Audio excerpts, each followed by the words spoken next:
सहनाववतु सहनौ भुनक्तु सह वीर्यं करवावहै तेजस्विनावधीतमस्तु मा विद्विषावहै। ॐ शान्ति शान्ति शान्तिः।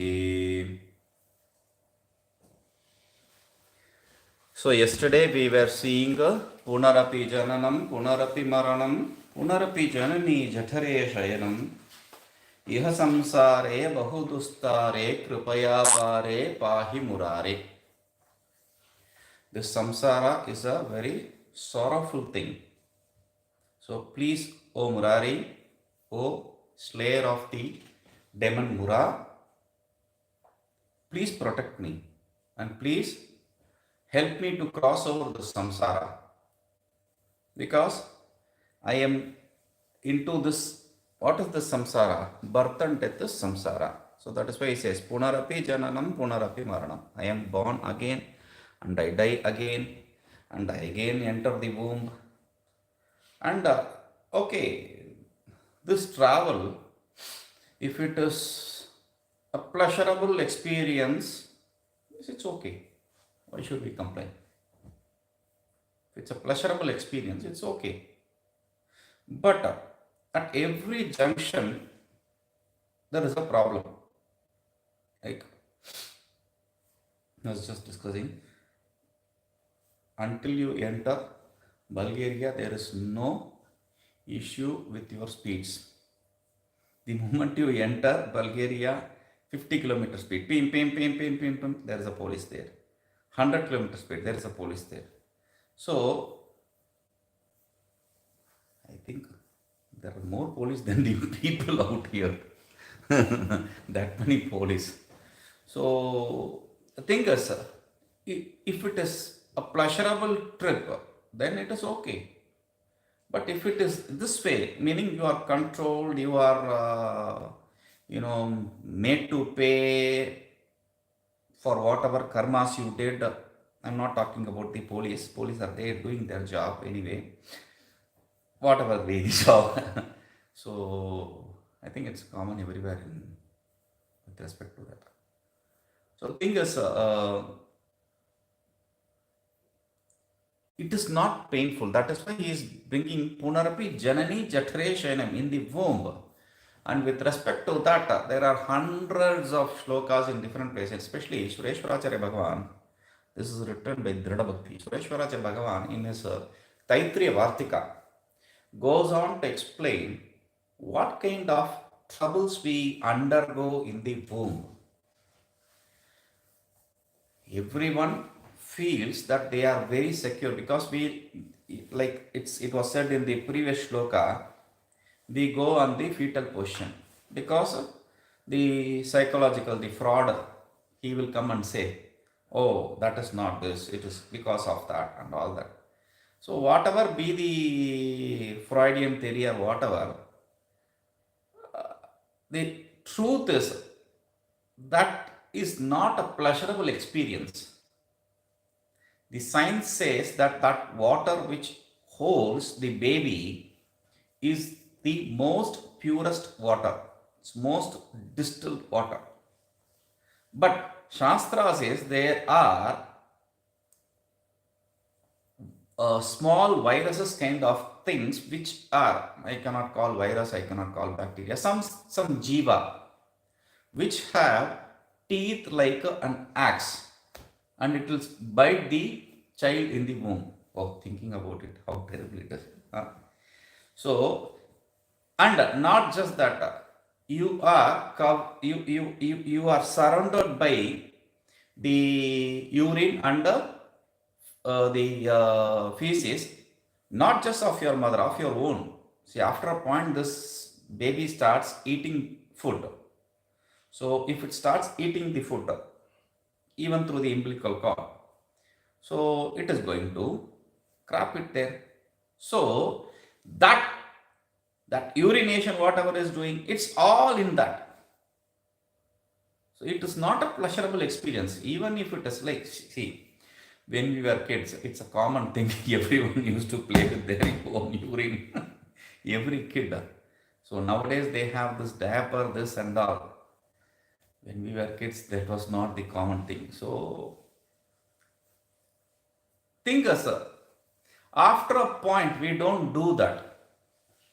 After a age, we don't do that. We see it as a object of something which needs to be not done because of our education, because of our psychological conditioning, etc. So now if you look back, that very womb which was comfortable when we were baby inside, now becomes an object of, you know. So that is why he reminds you of that. Punarapi Janani Jathare Shainam. Again, you have to enter the womb, and staying in the womb is one issue. Coming out of the womb. It is said, there is a shloka.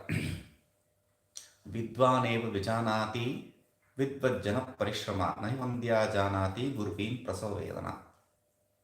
Only a person who is learned, literate, understands, a person of knowledge, will wisdom. So only a person of knowledge who has studied understands the pain another person of knowledge has undergone to gain that knowledge. Idiot will not understand that pain. It is like the barren woman cannot understand the pain of labor. Gurvim Prasava Vedana. Prasava Vedana, it is not just said Prasava Vedana, it is said Gurvim. Very huge. Now, with respect to the mother, it says Gurvim Prasava Vedana. But what about us children? When you have to come, it's not a pleasurable experience. Sometimes you don't come out, they put some kind of clutch and all to pull the baby. So terrible that is. So, and if the fetus is turned upside down, and there is another issue. So it is not a pleasurable experience. Even that is not that which we think. It is like curling up in my mother's lap and all that dialogues which we give. In fact, that is not a pleasurable thing anymore, because that has its own problem. So he says, I want to cross over the samsara. I don't want to. Maybe let it be pressure. I don't care. I don't want to come back. That's what he says. Then next shloka is attributed to this Nityanatha, Nityananda earlier. This is Nityanatha. So he says, Nityanatha says, Ratyacharpata virachita kantha punya vivarjita pantha yogi yoga niyojita chittaha ramate balonmattavat eva.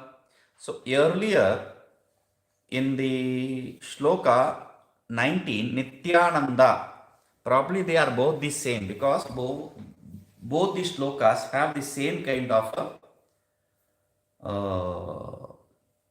tuning, same kind of idea.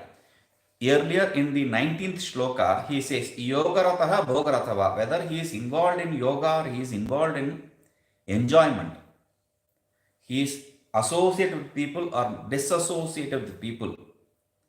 One whose mind is immersed in Brahman will always be in bliss. Bliss, bliss, and he will only be in bliss. He declared it.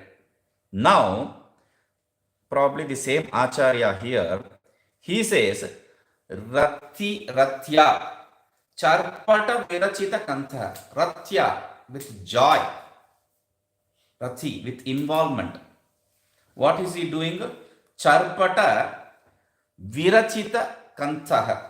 Kantha is the rags, the useless piece of cloth which you throw out. So that cloth, he has tidied it up and kind of stitched it and virachita charpata. He is using that as his cloth. Punya vivarjita. Kantha means cloth, the rag. Now, Pantha, he is rhyming it. Pantha means path. Path, pantha, or path. So, what is his path? Pantha, he is in that path. Which kind of path? Punya vivarjita. A path which is devoid of punya or papa. There is no good deed or bad deed. There is no virtue or vice in his path. Because the Shruti says, Tasya ko moha kashoka ekattamanash pashyataha. What is there for him to be deluded, or what is there for him to be in sorrow? For a person who is in who sees only non-duality.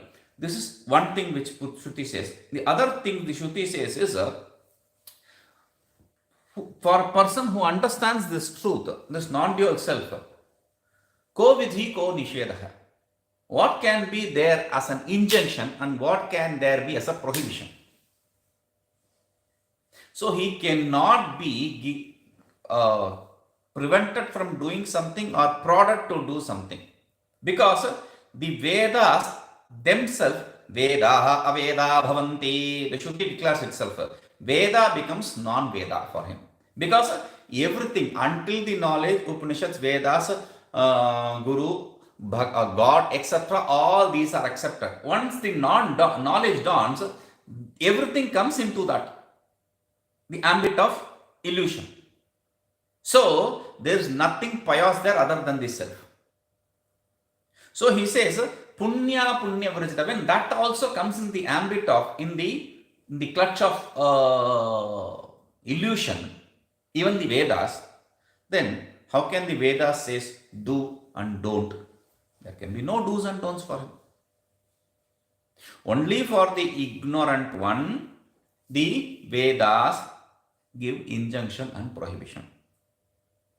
And those injunction and prohibitions are sometimes taken seriously as though by the knowledgeable people just to keep the world in order. Because as Bhagavan says in Bhagavad Gita, Yat yat acharati shreshtaha tadvat itaro janaha.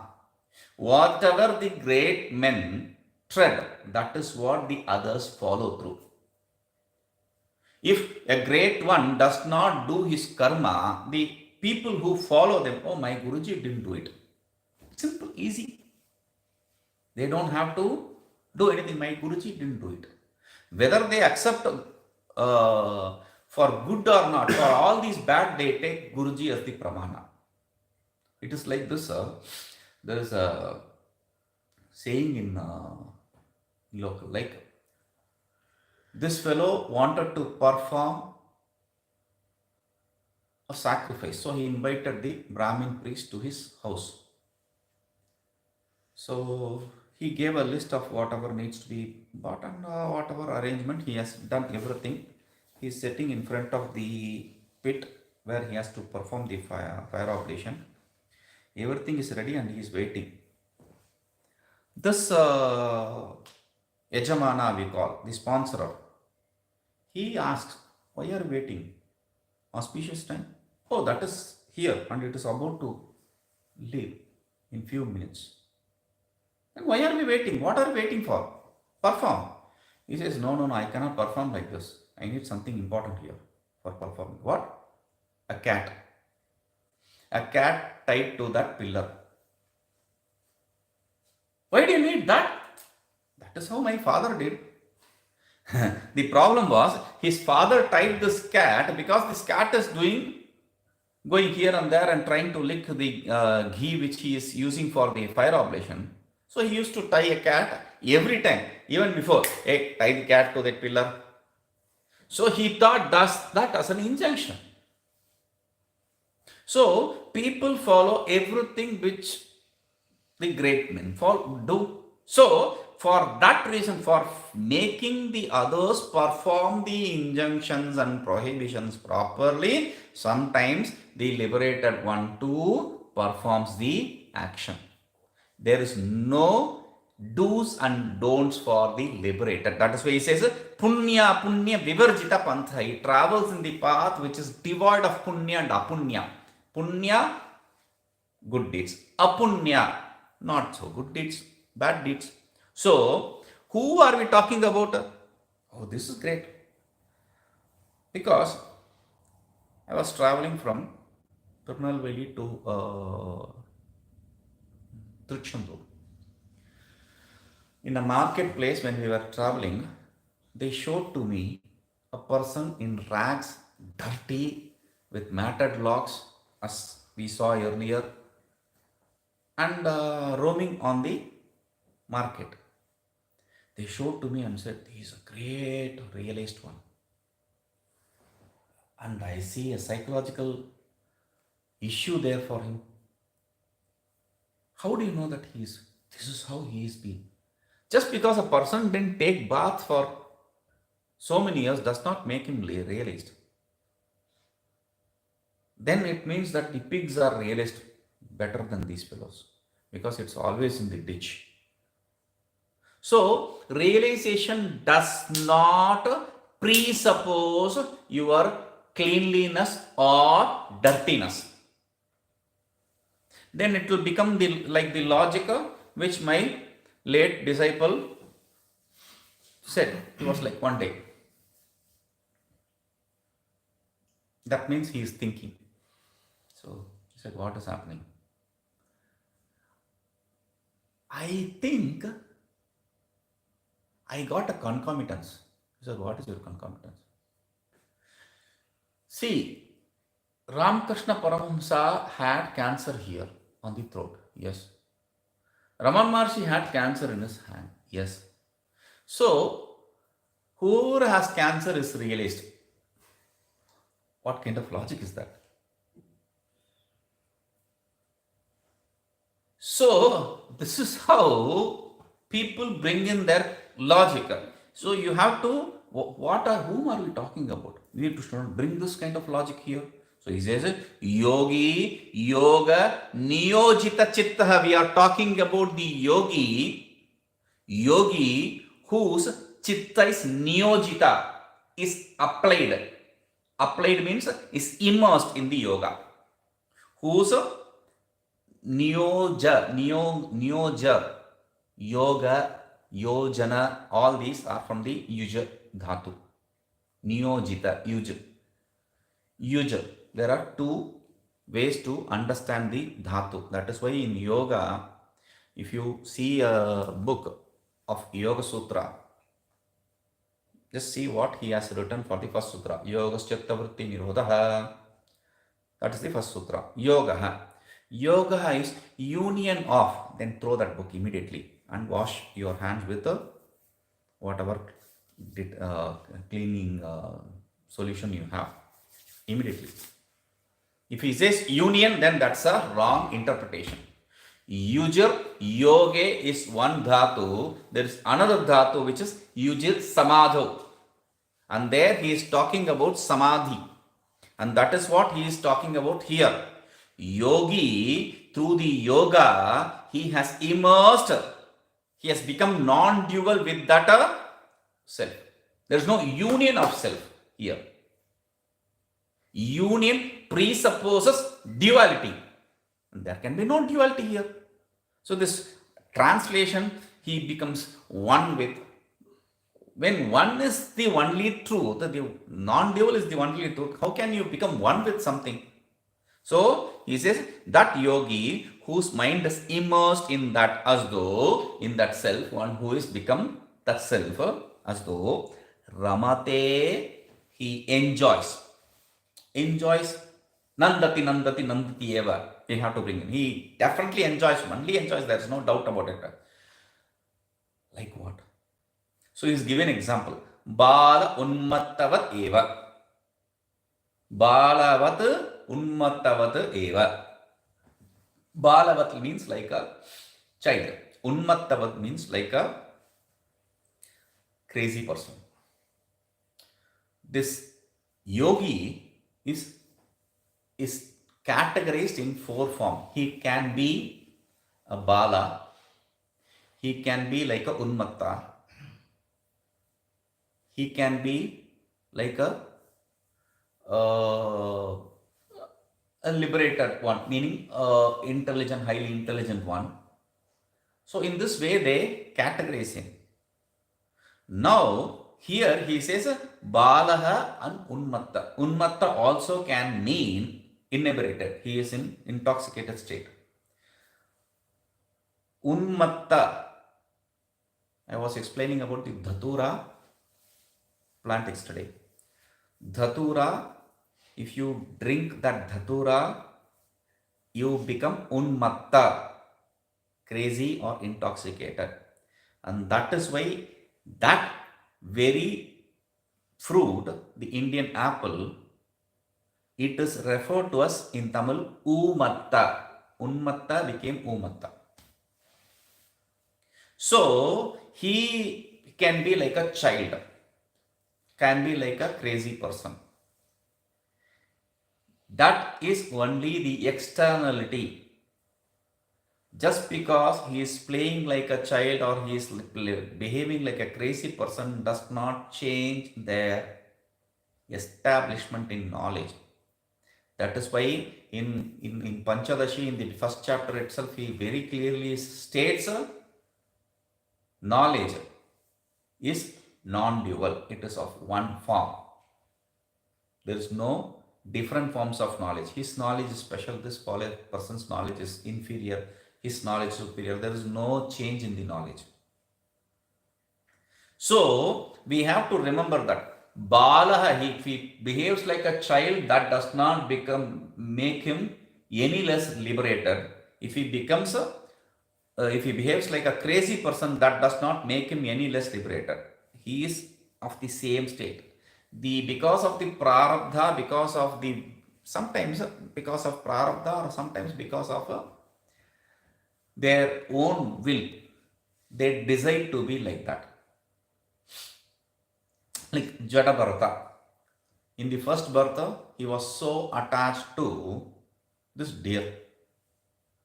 And because he is attached to the deer, which came to his ashram to protect itself from the enemy, a lion or a tiger which was chasing it. It was pregnant, it came to the ashram and it gave birth and died, that deer. This foal, it grew up to become a good deer, and at the deathbed, the last thought of this person, this Bharata, is what will happen to my deer? Will that its cub will come and kill it? What will happen to it? So he was so worried about the deer because of the attachment, and he gave up his life thinking about the deer. Therefore, he was born as a deer. Since he was a man of great penance, he remembered his past birth, and therefore in that birth he decided, I will not be attached to anyone. So even their own group, he was not attached. He used to remain always alone. A lone deer, not lone wolf, lone deer. Okay, now when he was born, after the deer's life, when he was born again, he was very clear about how he needs to lead the life. So what did he do? He behaved as though he is inert. That is why Jada he is referred to. Jada Bharata. His name is Bharata, and he was inert. He was inert to the whole world. Now, things happen in that life. They say the story. There he decided out of his own will that he will be like that. It can be like that. We know Raman Maharshi. Next to Raman Maharshi ashram, okay, let us not refer to them as was. So there is this Sheshadri Swami, who was the person who found as though like there is a sadhu staying underneath, he is doing tapas, and he appointed another person to serve him. He was the one who took him out of that Patala. Patala means underground. there is the Shivalinga underground. So in that, behind that Shivalinga, he used to sit because it is darkness. People used to be afraid to go there. So he used to sit there and meditate. So he was the one who took him out, and he used to behave like a crazy person. He'll throw something on somebody, then that person becomes rich or something. So people always expect, oh, when will Sheshadri Swami come and beat me? Because if he beats me, I'll become something. If he does something to me, I'll become something. So they were expecting something to happen through that. So he may be like that. He may be like a child. He may be like an intoxicated person, always blabbering something. You cannot decipher, you cannot understand, you cannot estimate a person's realization through his activities. Though we read in Bhagavad Gita about Sthita Prajna, etc., Sthita Prajnasya ka bhasha, that was the question. What is the way he speaks? What is the way he walks? What is the way he carries out himself in the world? For that, Bhagavan gives a description, not once, twice. In the second chapter once, and again in the 13th chapter. That does not become a checklist for this the prajna. You have to remember that. I said this even in the Bhagavad Gita. Just because it is said he should be like that. Okay, a person should not smile. He should smile. That will become very comical. So that is why he says Bala Unmattava Deva. He is enjoying without. Why Bala Unmattavata? Why is he bringing only these two? Like a kid or like a crazy person or intoxicated person, because they don't worry about others. They don't care about others. When they do. That's all. A kid is involved only with whatever, and he is not attached to that. He just throws that object and is interested in another object. Throws that. He is not attached to those objects. Only when they grow a little bigger, they start understanding things. They become, this is mine.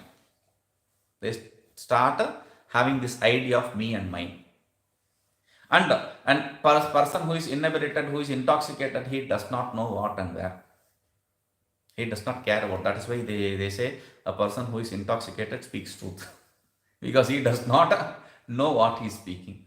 So that meaning they are not attached to anything, their own or their enemy. They don't, even with the enemy, they will continue drinking. Because in that situation, they don't see anything. They don't have this me and mine thing. Only thing they see, the intoxicated people see is me and the bottle, nothing else. So there is no attachment or distraction for these people. That is why he says Balavatu Unmattavad Eva. Now, this is another shloka attributed to this Yogananda. There was probably another Acharya called Yogananda. So it is attributed to him. This is a very beautiful shloka. This is a common questioner which any seeker will face in his life. These are common things. Kastvam koham kuta ayatah kame janani ko me tatah iti paribhavaya sarvamasaram vishvam tyaktva swapna vicharam.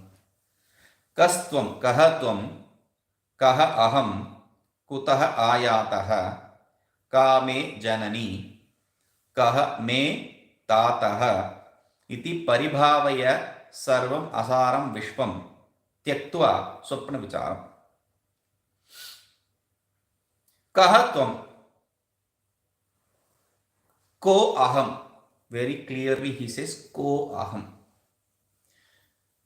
These idiot disciples of Ramana Maharshi. I should not say idiot Ramana Maharshi disciples. That will become wrong. Like there is this ghee packet in North India which is available. They'll write in that ghee packet Shuddh Gai Ka Ghee, meaning pure cow's milk. It is not milk's pure cow's ghee. It is not cow's pure ghee. The adjective is not to the ghee, it is to the cow. So similarly here,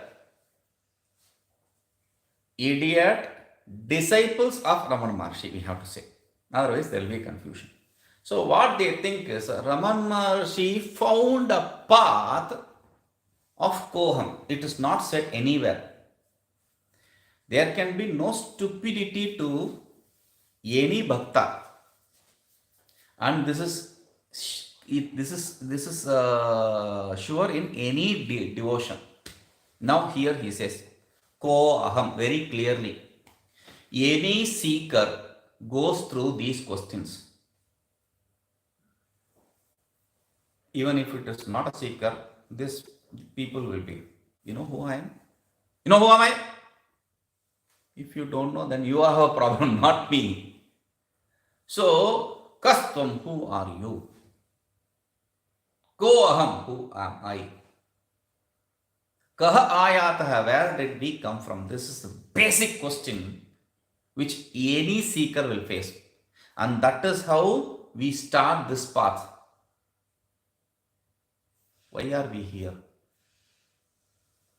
Why are we born in this world? Why am I born in India? Why are some people born in Romania, some people in Bulgaria, some people in America, some people in other places? Or moon or whatever it is. So, what makes us born in this family? Because every kid has one, every kid hates one thing, which is the family they were born in. Always, that is a common thing. So, he says, Kahatvam, who are you? Koham, who am I? And Kuta ayatah, where did I come from? Kuta ayatah also has a question hidden there. Where will I go from here? After death, what will happen to me? So, all these questions bombard us. Then, next is a serious philosophical questioning. Kame janani ko me tata. Janani means mother, tata means father. Kame janani ko me tata. Who is my mother? Who is my father? This seems a question related to the previous line. Who am I? Who are you? Who is mother? Who is father? Etc. But it is absolutely non-related. If you want, you can connect it with that. Who is my mother and who is my father? But it is not related to the previous question. Why? Whoever I am in this birth and whoever are my mother and father in this birth were not at all related to me in my previous births. Even if they are related to me, I don't even know if they were friend or foe. I don't even know. Maybe an enemy, that is why we are born in that family. We are trouble and we are troubling them both. So, we don't even know which family we belong to. And we were so attached to our parents and the other siblings and all that. Whomever we were attached to, we don't even know what's happening to them. They are in some other country, some other region, something else happening to them. So, whom do we call as mother? Whom do we call as father? It is like questions are like this. When a kid was crying, I was on the road, I was walking on the road in Chennai. This kid was crying. He wanted something. He wanted some object, toy, something which was selling there, toy or sweeter, I don't remember. He was crying. He is not ready to move from that place. The mother tells her, the mother and father, they were there. Mother tells her, be careful, listen to me. I am your mother. Right? Mother always establishes her authority, whatever, however she old she is. She says, I am your mother. I said, this fellow cannot answer anything now. And that fellow said, yes, because of me. I was born, that is why you are mother. Now, gone. I said, this fellow is a very smart boy. There can be no way he can do it. I was just laughing, and that lady was so embarrassed. She laughed, and there is no other way. She had to buy whatever he asked for. So, Kome Janani, this can be double-edged sword. You can say, who is mother, who is father?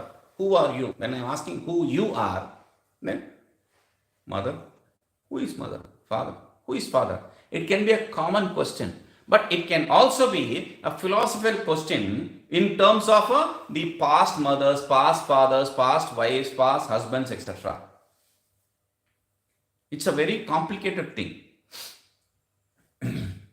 Something happened in Uttar Pradesh. This boy, 8-9 years, was born in a family, and he says, this is not my family. My family is in that village. There is a village, and this fellow does not know. He's a small boy. He has not gone out of this village. And he says, this is the village, this is the street, and this is the house, and in this way, in this house, these are the parents and all that, and this is my wife. 9 years. He says, they could not. He says, you have to take me. He's not asking for the toy like the other boy. He says, you have to take me to that house. Okay.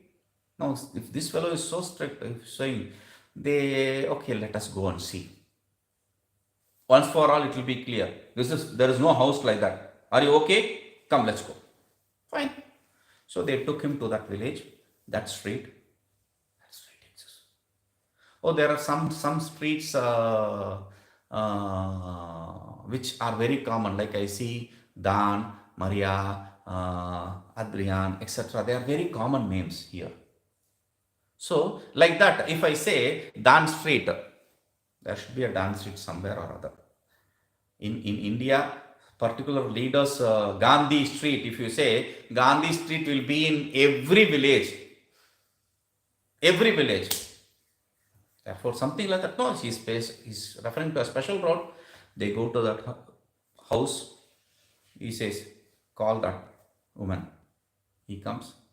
That lady comes. She is an old lady. She says, I am your husband. What happens to that?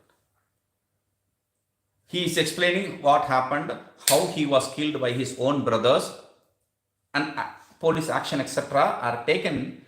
Okay, accepting this boy's words, and he was very clearly establishing, and when the police inquired in their own way, their brothers, they accepted to the crime they committed. Okay, good. But what happens to that woman? Can she accept this boy as her husband? So, Kame Janani, who is my mother? Even if we go to that mother, will she treat us like the mother? No. Kame Tataha, who is my father? So, this is a very strange thing. So, he says, Iti, in this way, you have to both philosophical and as well as a philosophical, metaphysical. Every way you have to think. So, iti paribhavaya, in this way you have to paribhavaya. Pari means paritaha, completely. Bhavaya means you have to think. You have to contemplate on this in totality. Sarvam asaram. As what? See everything in this world as asaram, essenceless. Sarvam, everything as asaram, essenceless. Swapna vicharam, like a dreamy, like a dream, like a thought in the dream, like a dreamy thought. You should see everything, see what? Everything means Vishwam. Whatever is this creation, you should see all this creation as a dream and Tyaktva, by giving it up. How can you give up? You can give up by equating it with dream. The objects in the dream don't come in reality. Similarly, this does not come in the reality. See, dream, we refer dream as pratibhasika satta, the temporary existence. The temporary existence, like the snake on the rope. It is pratibhasika satta. The temporary existence cannot be negated by anything else other than the temporarily permanent existence, which is vyavaharika satta, the transactional reality. So, this illusory existence cannot be negated through anything else other than the vyavaharika satta, the transactional existence. Like the dream cannot be, the world of dream cannot be dismissed without coming to this waking world. Even if you wake up in the dream world, from the dream of the dream world, you will not come to this world. So, to come to this world, I am talking like that Inception movie, dream inside the dream inside the dream. So, even if you wake up from that world, you are still in that dream. To come out of the dream means you have to come to this waking world. You have to come to this world. Only then you can get rid of the dream. Like you have to understand the rope, only then you can get rid of the snake. There is no other way to get rid of the snake. No other way. So, similarly, to go to the substratum is the only way, the permanently permanent, the paramarthika satta. Only when you understand the absolute truth can you get rid of this world. So, like the pratibhasika satta, the temporary is negated to the vyavaharika satta, the temporarily permanent. Similarly, the temporarily permanent is negated to the permanently permanent. So, this is negated from the standpoint of substratum, and that is negated from its standpoint of substratum. So, its standpoint of substratum, the dream, for the dream substratum is a waking state, not the self. For the waking state, it is the self. So, by negating, so therefore these two have the same order of existence as though the dream and waking state. That is why Swapna Vicharam, he is equating it with Swapna, dream. They are negated, both are negated. So, they have, that is why in the higher text, see in the lower text of Vedanta, we see Paramarthika, Vyavaharika and Pratibhasika, three orders of existence. In the higher text, when you go, they don't accept the Vyavaharika existence and Pratibhasika existence. They just accept it as Vyavaharika. They accept it as Vyavaharika. And that Vyavaharika, they qualify it as Vyavaharika Paramarthika. So, they accept only two orders of reality. One is the two orders of existence. One is the absolute self, the other is non-self. Simple. So, he says, Paribhavya, think that everything is similar to the dreamy world and give that up. There is no essence in reality. Why do you have, see, Swapana Vicharam, he said, Sarvam asaram, he has to say. Why does he has to say there is no essence in it? Because when I say dreamy world, this dreamy world and that dreamy world is same, this world and that world is same, this is waking world, that is dream world. So what? They are worlds, they are same. When I say that they are same, then immediately, no, how can there be same? How can that be same? Because there is no continuity in dream. Here I have continuity. And for some people, there is continuity in dream also. There continuity in dream also. There are repeated dreams which they have. So, does that make it true? Just because they are having it repeatedly? No. That is why he says, Swapna Vicharam. Think it like a dream. So, in this way, understand that it has no essence of its own, and therefore Vishwam Tyaktva. You have to give up and understand oneself. Paribhavaya. Okay. Then next is written by Surendra. It's attributed to him. So he does not have anything to say. This is not something very masterly or something. He just wanted to sing also along with the other people. So he just sang something.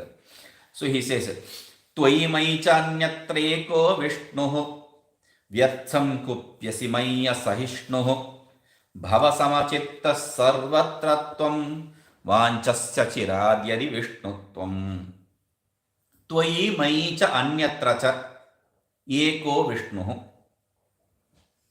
त्वयि मयि अन्यत्र च एको विष्णुः व्यर्थं कुप्यसि मयि असहिष्णुः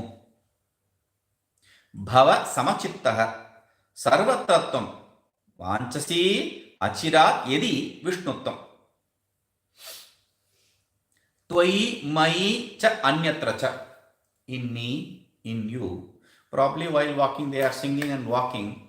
Somebody, he without understanding, he pushed somebody or stepped on somebody. So he's like, he's looking at him in anger. So probably he sang this. Mai in me, Tvai in you, Anyatra cha in other places also, in others also. Eko Vishnu, one Vishnu exists. Vishnu here does not refer to the God Vishnu. Vishnu refers to, because of the root word, Vishulru Vyaptav. Vishulru Vyaptav is the root word. So from that, Vyaptav means all pervading, omnipresent. From that, this word comes, Vishnu. So Vishnu means that which is omnipresent. Shiva means auspicious. Vishnu means omnipresent. They all refer to that absolute self. They are given a different name, that's all. So, Tvai, Mai cha Anyatra cha, in me, in you, in everything, in everyone here, that one non-dual self is what exists. Vyartham kupyasi Mai asahishnuhu. And because of this, you cannot tolerate me. Asahishnu, Sahishnu means tolerance. Asahishnu means intolerance. Because of not understanding this, Mai kupyasi, you are in anger with me. You are showing anger to me. With this intolerance. Vyartham means uselessly. Without understanding this, you are uselessly showing your anger on me. Because of your intolerance. Vishnu, therefore, he said, okay, Sahishnu. Like he said, I will also use a rhyming word. Vishnu Sahishnu. So, Asahishnu. Sahishnu means tolerance. Asahishnu means intolerance. You are intolerant towards me, which is useless. And you are angry about that. It's useless. Because I am the same self as you. So, there is no point in becoming angry or greedy or envious or anything of that sort with respect to me. This is why in Bhagavad Gita 13th chapter, Bhagavan says some 20 important qualifications of seeker. Amanittam, Madambittam, etc. And later in the commentaries, Acharyas declare that these are important. 20 out of 20 should be achieved to gain the knowledge. You cannot say, see, like in the college, I got 80%, 90%. He says 20 out of 20 must. There is no choice here. There is no choice. 20 out of 20. So, Vyartham Kupyasi, Asahishnu, both Kupya, Kopa, anger, and Asahishnu, Sahishnu, intolerance, both come in that. So, there is no, why is that said? There is no place for all these bad thoughts, bad activities. When you understand the truth, when you understand the self, when you may not understand the self in absolute state. You may not understand it immediately. Even if you understand it immediately, this is what your state should be. Because from that immediate knowledge, if you want to grow to that immediate knowledge, then you should have to have these prerequisites. That is why he says, don't waste your time. You are uselessly angry about me. Okay? Angry about me. Bhava samachittah. So what should I do? Yadi Vishnutvam vanchasi, if you desire to gain that Vishnutva, that state of non-dualness, if you desire to gain that state of non-dualness, bhava samachitraha sarvatratvam.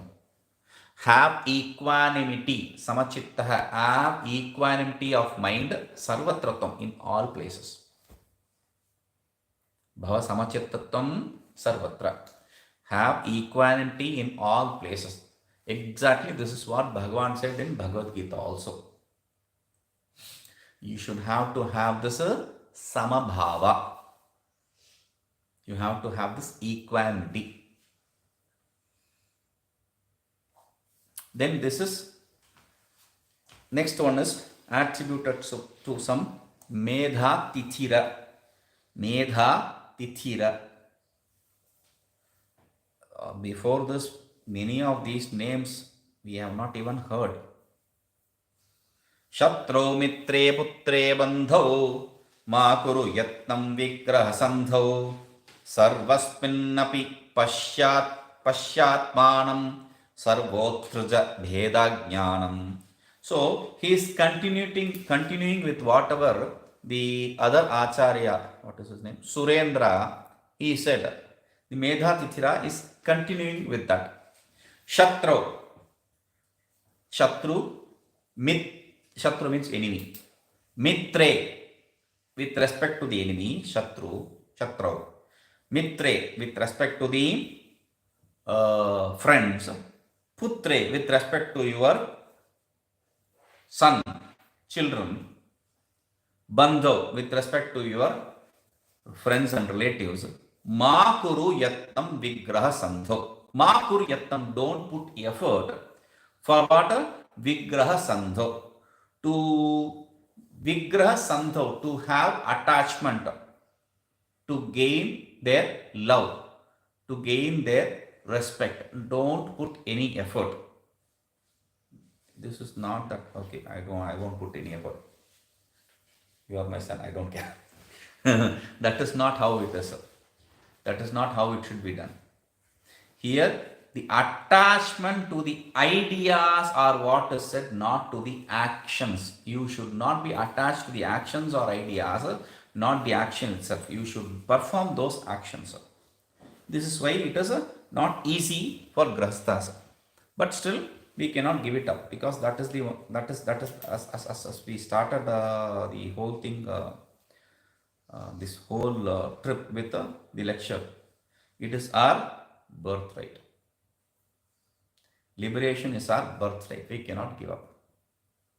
So, he says, Vigraha sandho ma kuru yatnam. For this attachment, sandhi means joining, attachment. So, Vigraha means expansion. So, detail. So, for this attachment or separation, don't put any effort. Sarvasminapi pashya atmanam.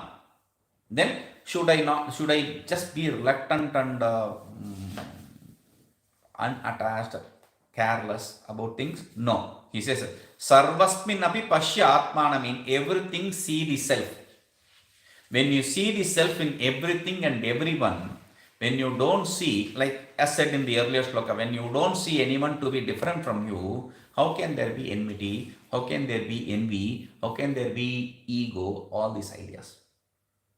We have to cultivate this idea of non-dualness in everything. It is easy for the devotees to see. It is easy said than done, but anyway, it is easy for the devotees to see everyone as Krishna, everyone as Shiva, everyone as Rama, etc. It is possible.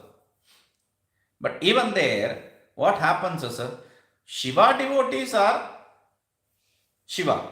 not the Vishnu devotees. There are problems again. People have separations even there. They distinguish even the devotion. This happened when I was in Vrindavan. On the first day, the second day of entering Vrindavan, I was invited to. Every time I go to that place, and there they had organized this Swami who attends the class, therefore he replaces another person to do the lectures. So I was invited to be part of that and do a Ashirvachana. So I went there, and this man, young boy, young man he is. So he is a very good orator. A very good orator. In Hindi, he has very good grip. And he was explaining things. He was talking about Ramayana. And whenever he spoke about Rama, there was great love in his words. And whenever he spoke about Ravana, there was a hate. There was a definitive hate, and there was a taunt. That fellow Ravana, kind of. No respect for Ravana. So I was invited to talk. He's a very good person. But still, that is how people see it, because they idealize Rama, therefore Ravana should be the villain. I said that is not what Ramayana is all about. There is no hero villain in any text of ours. And especially in Ramayana, you being a devotee, how can you see your devotion to be superior than another devotee's devotion? And can you even equate your devotion with Ravana's devotion? Ravana was so devoted to Shiva that every day he travels to Shivaloka from Sri Lanka. Sri Lanka to Shivaloka. Direct flights for him. Every day. He used to go and visit. And one day he decided, okay, this is too much. I have to come every day and spend time in travel. So what I will do is, I will uplift, I will remove this piece of Himalayas and take it to Sri Lanka and place it in front of my balcony. From my balcony, I can see Shiva while drinking tea. Enjoy. He did it. He was, because he is Dashabhuja, he uplifted the whole Himalayas. And it started shaking. Parvati was afraid and she complained to Shiva. Shiva used his thumb and pressed it, and he was completely under the pressure of Himalayas. And that is when he sung a beautiful song, and he is a great Samaveda Pandit. Samaveda is one of the toughest Veda, because you have to abide by certain meters which are not, it's like a singing. Like that, and all it will go. So he is expert in Samaveda, and he sang Samaveda and pleased Shiva to release him from this burden. And Shiva, Ashutosha, being a person who is easily pleased, he released him. And then he asked for a boon. Shiva himself as the Shivalinga. So he gave, okay, I will give you this. But don't place it anywhere. If you place, I won't travel with you. Wherever it is placed, I will be there. I said, okay. So Shiva or Ravana, he took this Shivalinga and traveled, and in a place called Gokarna on the seashore of Karnataka. So it was time for his Sandhya Vandana ritual, so evening rituals. So he called this boy who was grazing the cattle. He said, okay, hold this for 15 minutes. I'll take a bath and do Sandhya Vandana and come and receive it. Don't keep it down. He said 15 minutes. 15 minutes. Only 15 minutes. 15 minutes. Your time starts now. He did everything, but Ishvara's plan, he could not come back in 15 minutes. And that boy, who is none other than Ganesha, kept that there. When he came back, wait, you said 15 minutes. I cannot carry it for more than that. He kept it. He tried to remove it, but Instead of uprooting it, he broke it and he took that pieces, they say. But anyway, I told that kind of Ravana, who was a great devotee, how can being a devotee, you ridicule him, criticize him? So, this is impossible. One devotee cannot see another devotee in bad light. He accepted and he asked for forgiveness. I said, you don't ask for my forgiveness. You have to ask Ravana's forgiveness, in fact, not me. So he says, Sarvasmin api pashyatmanam, see the self in everything and everyone. Now, therefore, when I say don't try to gain their be in their good books, etc., does not mean you have to hate them. That is why he says, Sarvatra Pashyatman, when you see them to be not different from you, how can you cheat yourself? How can you be envious of yourself? How can you be angry towards yourself? All those bad ideas are completely negated. Amanittam, Adambittam, Ahimsa, Kshanti, etc. All those qualities, good qualities, will be natural for you. There will be no ego. There will be no showing off. There will be no violence. Everything will become natural. So that is why he says, Sarvatra Utsruja Bheda Ajnanam. So, Bheda Ajnanam is proper here. So, give up everywhere. Sarvatra Utsruja, uproot everywhere. From everywhere, uproot. What? Bheda Ajnanam. This ignorance of duality.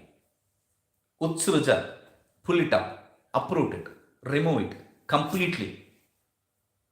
This ignorance of duality, remove it completely. If you ignore it, how do you do that? How do you give up? How do you uproot the ignorance of duality? Sarvasmin api pashyatmana, by seeing the self in everyone. And by that, you don't have to be in the good books of your friends or enemies or these things like that. You don't have to be worried about the relationship. The relationship will all be fine. That is why he says, Shatro mitre putre bandho ma kuru yatnam hi vigraha sandho sarvasminna vipashyatmanam sarvatoscha bheda jnanam. This is a beautiful shloka we saw. We'll continue with this. Om Purnamadah Purnamidam Purnamudachyate Purnasya Purnamadaya Purnameva Vashishyate. Om Shanti Shanti Shanti.